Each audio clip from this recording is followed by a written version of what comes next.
नमस्कार प्रिय मित्रों, मैं कौशल उपाध्याय अपने YouTube चैनल गोमा एस्ट्रो के माध्यम से आज आपके सामने फिर से एक बार, जैसा कि मैंने कल अपने इंट्रोडक्शन वीडियो में आप लोगों को बताया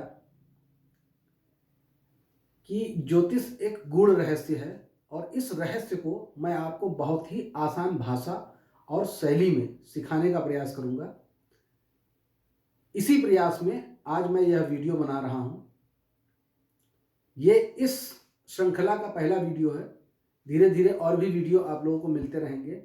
आप क्रम से मेरा वीडियो देखिए और ज्योतिष सीखने की कोशिश करिए। जैसे जैसे क्रम से आप मेरा वीडियो देखते रहेंगे, मुझे विश्वास है कि आप ज्योतिष सीखते जाएंगे। चलिए अब मैं अपना वीडियो शुरू करता हूं। ज्योतिष सीखने के लिए हमें कुछ बेसिक चीज़ों को जानने की आवश्यकता है। उन बेसिक चीज़ों में मैं आपको नवग्रहों के बारे में बताना चाहूँगा कि कौन कौन से नवग्रह होते हैं। आप कॉपी और पेन ले लीजिए और नोट करते रहिए। जैसे जैसे मैं लिख रहा हूँ वैसे वैसे आप भी नोट करते रहिए, ताकि आपके नोट्स बनते जाएं और आपको इसका आने वाले समय में आगे फायदा हो। तो फर्स्ट है सूर्य, सेकंड है चंद्रमा, थर्ड है मंगल, फोर्थ है बुध। इसी प्रकार से क्रम से आप लोग भी लिखते रहिए। फिफ्थ है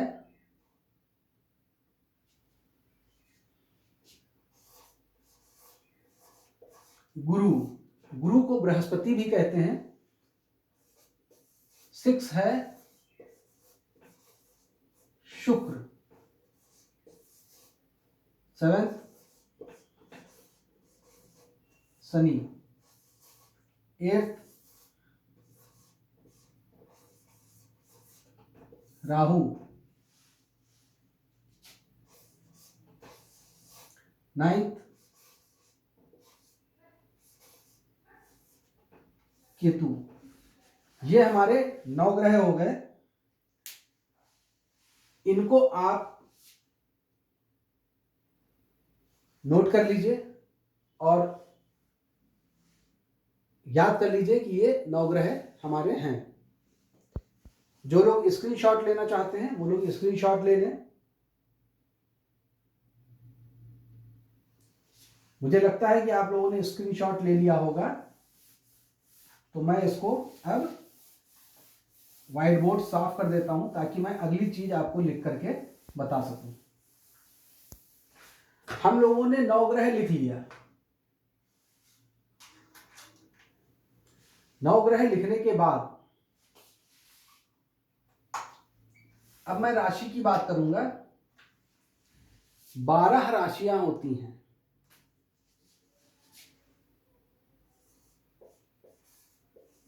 राशि, इसको भी आप लोग क्रम से लिख लीजिए। फर्स्ट है मेष राशि, सेकंड है वृष राशि, थर्ड है मिथुन राशि, फोर्थ है कर्क राशि,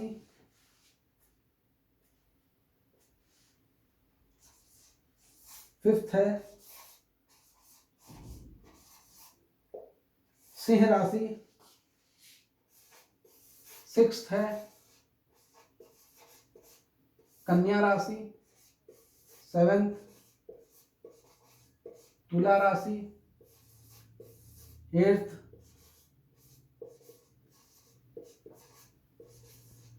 वृश्चिक राशि, 9th धनु राशि और 10th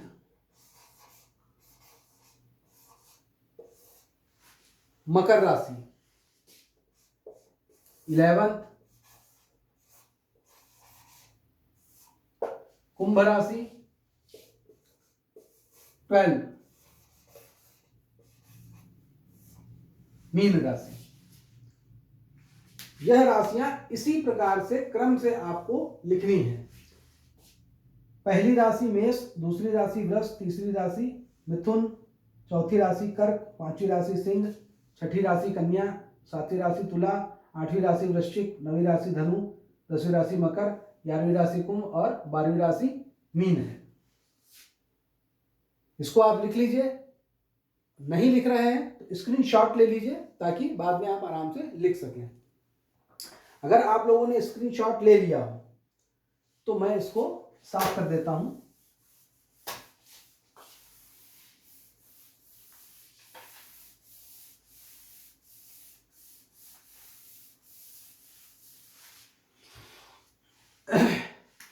हम लोगों ने 9 ग्रह लिख ली, 12 राशियां लिख ली। अब राशियों के स्वामी लिख लेते हैं। तो यहां पे इस तरीके से लिख लीजिए, राशि एवं राशि स्वामी। तो आप लोगों को आसान हो जाएगा। इसको ऐसे वर्गीकृत भी कर सकते हैं। तो राशि में हम लिख लेते हैं मेष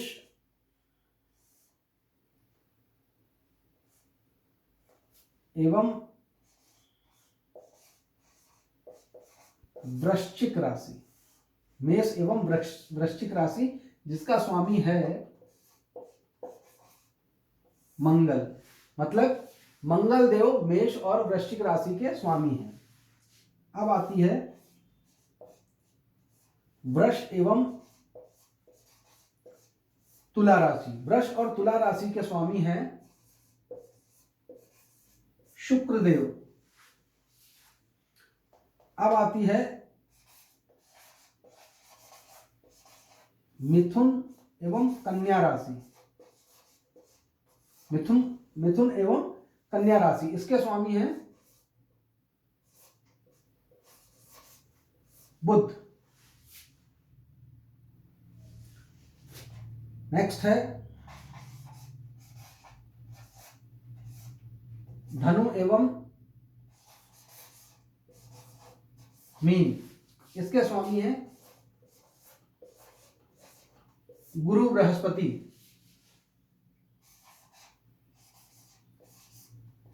मकर एवं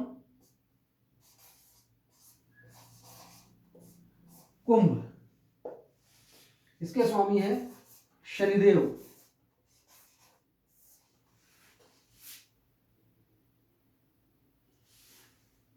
ये 5 ग्रह हैं जो कि 10 राशियों के स्वामी हैं। मेष वृश्चिक के मंगल, वृष तुला के शुक्र, मिथुन कन्या के बुध, धनु मीन के गुरु, मकर कुंभ के शनि। आप लोगों ने अगर लिख लिया हो या स्क्रीनशॉट ले लिया हो तो मैं इसको साफ कर देता हूं। क्यों? क्योंकि अभी 2 राशियां और बची हुई हैं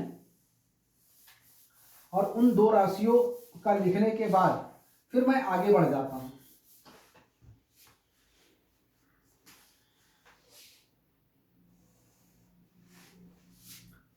अंतिम 2 राशियां हैं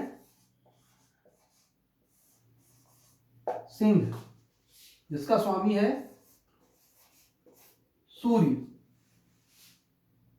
और कर्क, जिसका स्वामी है चंद्रमा।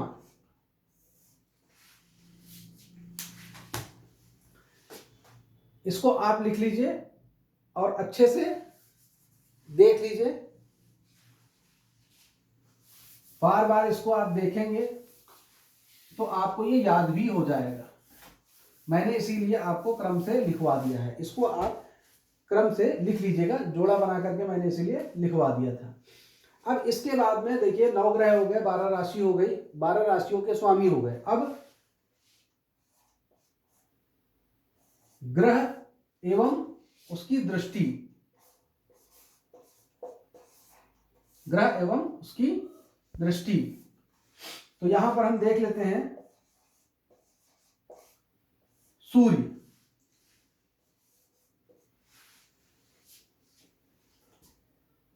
हमारे ज्योतिष शास्त्र में 9 ग्रहों को माना गया है और 9 ग्रहों की एक दृष्टि कॉमन होती है जिसे हम सप्तम दृष्टि कहते हैं। मतलब 9 ग्रहों में से कोई भी ग्रह हो वो अपने स्थान से सप्तम स्थान को पूर्ण दृष्टि से देखता है। कुछ ग्रहों को विशिष्ट दृष्टियां प्राप्त हैं, वो अभी मैं आपके सामने लिख दूंगा। तो सूर्य के पास सप्तम पूर्ण दृष्टि है। इसी प्रकार चंद्रमा के पास भी सप्तम पूर्ण दृष्टि है। इसी प्रकार से मंगल के पास चौथी, सातवीं और आठवीं पूर्ण दृष्टि है।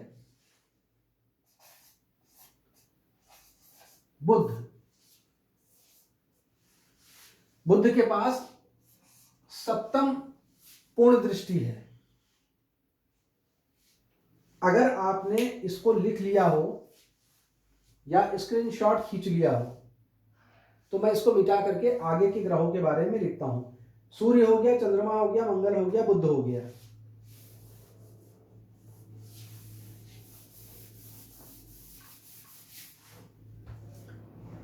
बुध के बाद गुरु बृहस्पति हैं, तो यहां पे मैंने गुरु लिख दिया है। गुरु के पास पंचम, सप्तम एवं नवम दृष्टि होती है। गुरु के बाद शुक्र का नंबर आता है। शुक्र के पास सप्तम पूर्ण दृष्टि होती है। शनि के पास तृतीय, सप्तम एवं दसम पूर्ण दृष्टि होती है। कहने का मतलब यह है कि शनि जिस स्थान पर बैठेंगे वहां से तीसरे, सातवें और 10वें घर को पूर्ण दृष्टि से देखेंगे। पूरी कुंडली में 12 भाव में से किसी भी भाव में बैठेंगे, जिस भाव में बैठेंगे उस भाव से तृतीय भाव, सप्तम भाव और दसम भाव को पूर्ण दृष्टि से देखेंगे। अब बात कर लेते हैं राहु और केतु की। राहु और केतु की समान कॉमन दृष्टि गुरु के समान होगी। पंचम, सप्तम एवं नवम। इसको आप लोग अच्छे से नोट कर लीजिए, स्क्रीनशॉट लेना हो तो स्क्रीनशॉट ले लीजिए। फिर मैं इसके आगे बढ़ता हूं। हम लोगों ने 9 ग्रहों की बात कर ली, हम लोगों ने 12 राशियों की बात कर ली, 12 राशियों के स्वामी की बात कर ली, ग्रहों के दृष्टि की बात कर ली। अब ग्रहों के उच्च और नीच की बात कर लेते हैं। ग्रहों के उच्च और नीच की जब हम बात करेंगे तो अभी मैं आपको उच्च और नीच के बारे में बता दे रहा हूं। यहां पे हम लोग लिख लेते हैं ग्रह उच्च एवं नीच। सर्वप्रथम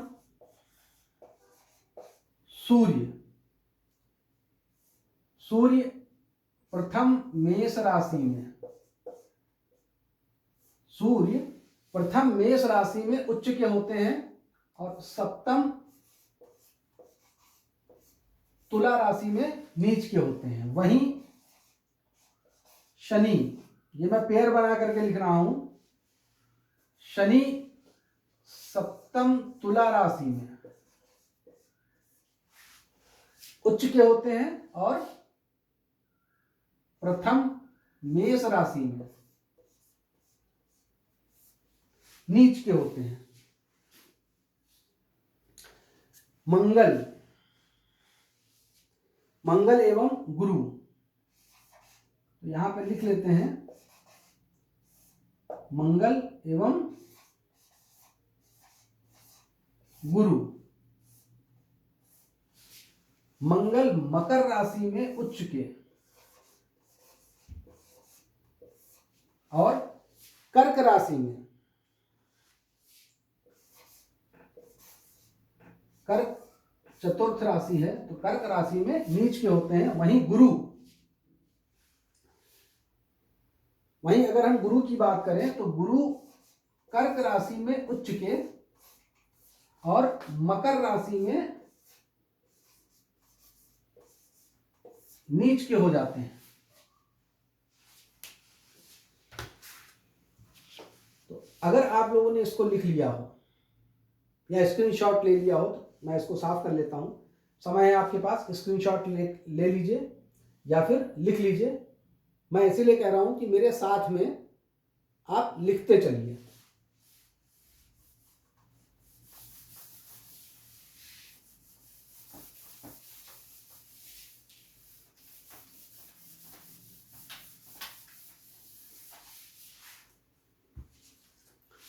गुरु के बाद हम बात करते हैं बुध और शुक्र की। बुध कन्या राशि में, बुध कन्या राशि में उच्च के हो जाते हैं और 12वीं मीन राशि में नीच के हो जाते हैं। वहीं शुक्र जो है वो 12वीं मीन राशि में उच्च के हो जाते हैं और 6ठी कन्या राशि में नीच के हो जाते हैं।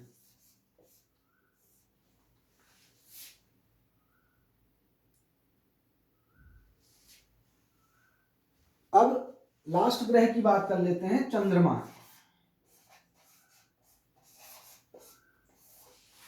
चंद्रमा जो है वह दूसरी वृष राशि में उच्च के हो जाते हैं और 8वीं वृश्चिक राशि में नीच के हो जाते हैं। तो इसको क्रम से आप लिख लीजिए तो आपको राशियों मतलब ग्रहों का उच्च और नीच पता चल गया कि कौन सा ग्रह कौन सी राशि में उच्च का होता है और कौन सी राशि में नीच का होता है। यह आपको पता चल गया है। स्क्रीनशॉट लेना चाहें तो आप लोग ले लीजिए। अब मैं इसको साफ कर देता हूं ताकि हम लोग आगे बढ़ सकें।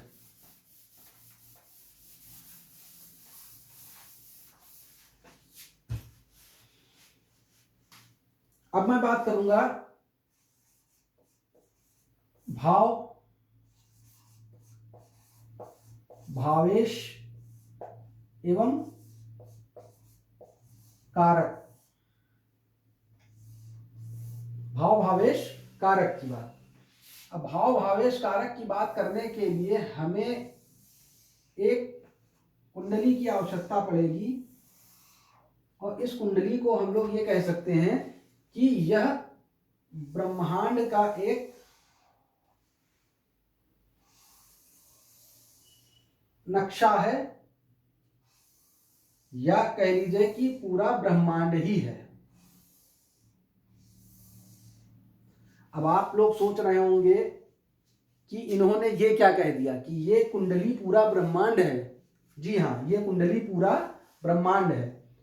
इस कुंडली में 12 घर होते हैं, 12 भाव होते हैं। 1 2 3 4 5 6 7 8 9 10 11 12। अब आप देखिए ये हमारा पूरा ब्रह्मांड है। 360 डिग्री का पूरा ब्रह्मांड होता है सर्किल। छोटा सर्किल बनाइए, बड़ा सर्किल बनाइए या कितना भी बड़ा सर्किल बनाइए, उसका जो मान आएगा वो 360 आएगा। 360 को अगर आप भाग कर दीजिए 12 से तो इज इक्वल टू 30 डिग्री आ जाएगा और 30 डिग्री को गुणा कर दीजिए 12 से तो इज इक्वल टू 360 60 डिग्री आ जाएगा। मतलब 30 गुणे 12 360 और 30 भागे 12 30। तो अगर 360 को हम 12 से भाग कर रहे हैं तो 30 डिग्री आ रहा है। मतलब एक भाग का मान हमारा 30 डिग्री है। तो इस पूरे ब्रह्मांड के एक भाग का मान हो गया 30 डिग्री। अब 11 भाव बच गए। तो 11 भाव का भी तो एक एक भाव का मान 30-30 डिग्री होगा ना भाई। इसका 30 है, इसका 30 है, इसका 30 है, इसका 30 है, इसका 30 है, इसका 30 है, इसका 30, ऐसे करके 12 भाव का मान 30-30 डिग्री होगा। इसी प्रकार से राशि का भी मान 30 डिग्री ही होता है। अब आपको समझ में आ गया होगा कि ये पूरा ब्रह्मांड है। मतलब हमारी जो कुंडली है वह पूर्ण रूप से पूरा ब्रह्मांड है। मैं जो लिख रहा हूं उसको साथ में लिखते चलिए। क्यों? क्योंकि मैं समय समय पे व्हाइट बोर्ड को साफ करता रहूंगा।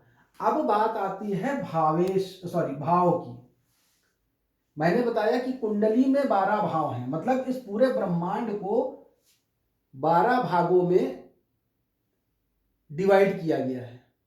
तो एक भाग को हम भाव कहते हैं, घर कहते हैं। तो ये भाव हो गया।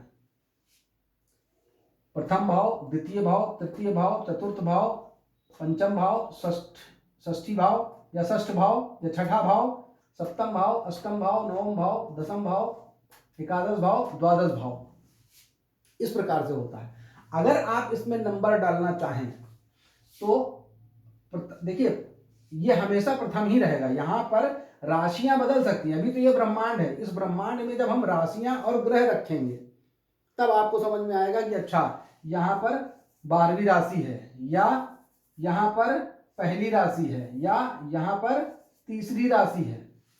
ये कब पता चलता है? जब हम किसी जातक का जन्म की तारीख,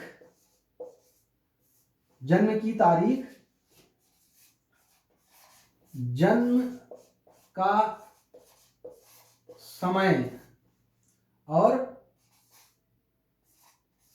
जन्म स्थान। किसी ऐप में अगर हम किसी बच्चे का नाम, तो एक अलग की बात है, लिखना चाहें लिख दीजिए, नहीं लिखना चाहें तो कुछ भी ABCD लिख दीजिए। जन्म की तारीख, जन्म का समय और जन्म का स्थान, इन 3 चीजों की आवश्यकता होती है। और जब ये किसी ऐप में डाल करके आप कुंडली निकालते हैं तब आपको इस प्रकार का एक ब्रह्मांडीय चार्ट दिख जाता है। उसमें अलग अलग लोगों की अलग अलग लग्न आ जाता है। प्रथम भाव को हम लोग लग्न कहते हैं। अब इसमें कोई भी लग्न हो सकता है। जैसे अगर मैं अपनी बात करूं तो मेरा लग्न है मकर लग्न। अगर मैं किसी और की बात करूं तो किसी का मीन लग्न हो सकता है। अगर मैं किसी और की भी बात करूं तो किसी का कन्या लग्न हो सकता है। अगर हम कन्या लग्न की बात करें तो यहां पर छठी राशि है तो यहां पर सप्तम आ जाएगी, यहां पर अष्टम, फिर नवम, दसम, एकादश, द्वादश, प्रथम, द्वितीय, तृतीय, चतुर्थ एवं पंचम। मतलब 6 के बाद 7, 8, 9, 10, 11, 12, 1, 2, 3, 4, 5। इस प्रकार से हमारी पूरी चार्ट तैयार हो गई। लग्न क्लियर हो जाना चाहिए, उसके बाद राशियां उसी हिसाब से बढ़ते क्रम में लिख दी जाती हैं। तो ये हमारा भाव हो गया। प्रथम भाव, द्वितीय भाव, तृतीय भाव, चतुर्थ भाव, पंचम भाव, षष्ठम भाव, अष्टम भाव, सप्तम भाव, अष्टम भाव, नवम भाव, दसम भाव, एकादश, द्वादश। तो भाव आपको क्लियर हो गया होगा। अब हम बात करते हैं भावेश की। तो यह जो है लग्न, यह प्रथम भाव है। प्रथम भाव में जो राशि होगी उसका स्वामी, अभी मैंने आपको लिखवाया है छठी राशि कौन सी है? कन्या। कन्या राशि का स्वामी कौन है? बुध। तो प्रथम भाव का भावेश कौन हुआ? बुध। समझ लीजिए भाई, भावेश का मतलब हो गया प्रथम भाव का जो स्वामी है वही उसका भावेश हुआ। अभी मैं कारक की बात नहीं कर रहा हूं, अभी मैं भावेश की बात कर रहा हूं। अब जब भावेश आपको समझ में आ जाएगा, द्वितीय भाव का अगर हम भावेश की बात करें तो द्वितीय भाव का स्वामी है यहाँ पर सप्तम राशि है। सप्तम राशि हो गई तुला, तुला राशि का स्वामी हो गया शुक्र। तो द्वितीय भाव का स्वामी या भावेश कौन हो गया? शुक्र। इस प्रकार से आगे चलेगा। खैर, अगर आप लोगों के समझ में आ गया है तो मैं इसको आगे बढ़ाता हूं। यहां पर मुझे राशियां बदल देनी पड़ेंगी। क्यों? क्योंकि अब मैं कारक की बात कर रहा हूं, तो कारक मैं लिखवाऊंगा, उसको आप लोग आराम से लिख लीजिएगा। ये लग्न भी हटा दे रहा हूं। हमेशा याद रखिएगा प्रथम भाव जो है वही लग्न होगा। और कभी भी देखिए तो लग्न कुंडली सर्वप्रथम देखिए, उसके बाद में आगे की वीडियो में मैं आपको नवमांश, दशमांश, चंद्र कुंडली और भी आगे जो कुंडलियां देखी जाती हैं वर्ग चार्ट में, वो मैं आपको बताऊंगा। परंतु अभी हम लोग यहाँ पर कारक समझ रहे हैं। तो अब हम बात करते हैं कारक की। तो हम सबसे पहले यहाँ पर काल पुरुष की कुंडली ले लेते हैं। काल पुरुष की कुंडली लेने के बाद अब हम यहाँ पर देखेंगे कौन से भाव का कौन सा कारक ग्रह है। तो प्रथम भाव मतलब लग्न, प्रथम भाव का कारक ग्रह है सूर्य। प्रथम भाव का कारक ग्रह है सूर्य। द्वितीय भाव का कारक ग्रह है गुरु। तृतीय भाव का कारक ग्रह है मंगल। सॉरी, इसको लिख लीजिएगा, ये मंगल, यहां तृतीय लिख देते हैं। चतुर्थ भाव का कारक ग्रह है चंद्रमा। चंद्रमा। पंचम भाव का कारक ग्रह है गुरु। षष्ठम भाव का कारक ग्रह है मंगल और शनि। इसको लिख लीजिएगा आप। यहां पर एक और कारक ग्रह होता है केतु, क्योंकि कुंजवत केतु कहा गया है। सप्तम भाव का शुक्र, अष्टम भाव का शनि, नवम भाव का सूर्य एवं गुरु, दसम भाव का बुध। सूर्य भी कहा गया है लेकिन आप यहां पर बुध ही समझिए। गुरु, और यहां पर द्वादश भाव का स्वामी शनि और राहु। यहां पर आप केतु लिख लीजिएगा, नहीं लिख पा रहे हैं तो यहां पे मैं केतु लिख दे रहा हूं। केतु क्यों? क्योंकि कुंजवत केतु है और शनिवत राहु है। तो यह आपके कारक ग्रह हो गए। हर भाव का कारक ग्रह आपको पता चल गया। अब इन चीजों को अच्छे से लिख करके नोट्स बना लीजिए। ये आज मेरी पहली क्लास थी आपको ज्योतिष सिखाने की। इनको अच्छे से कंठस्थ कर लीजिएगा। नेक्स्ट वीडियो में मैं आगे और आपको बताऊंगा कि इनका उपयोग आपको कैसे करना है और कुंडली कैसे देखनी है। तो आज के लिए मैं अपनी वाणी को यहीं पर विराम दूंगा और मैं आप लोगों से कहूंगा कि ये आपका होमवर्क है, अपना होमवर्क अच्छे से करिएगा।